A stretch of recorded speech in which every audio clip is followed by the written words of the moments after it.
Welcome to Kenton Teaches. Enjoy the video. In this video, I will show how to make tea not bitter. Use lower water temperature and shorter steep times tailored to each tea type. Start with fresh water, measure leaves precisely, and avoid oversteeping by setting a timer. Rinse leaves for some oolongs and black teas to open flavors. Sweetening or milk can balance slight bitterness, but mastering temperature and timing will prevent it most reliably every single time. Most bitterness comes from oversteeping or too hot water, so adjust based on tea type. For green tea, aim for 160–180 degrees F and 1 2-minute steeps. For black tea, use 195–205 degrees F and 3 5-minute steeps. Use less leaf if you prefer milder flavor, and consider multiple short infusions.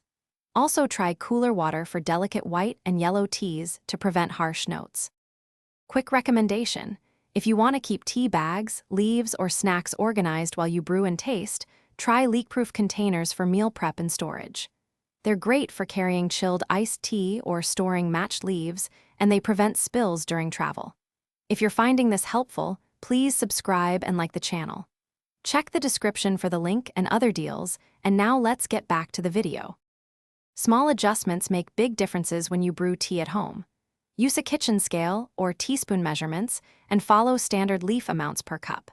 Set a clear timer to avoid accidental oversteeps and pour immediately when time's up. Rinsing leaves briefly can reduce surface bitterness in oolong and pure. Taste each cup and jot quick notes so you repeat what you liked and avoid what made it bitter consistently. Thanks for watching. Please subscribe if this video was helpful.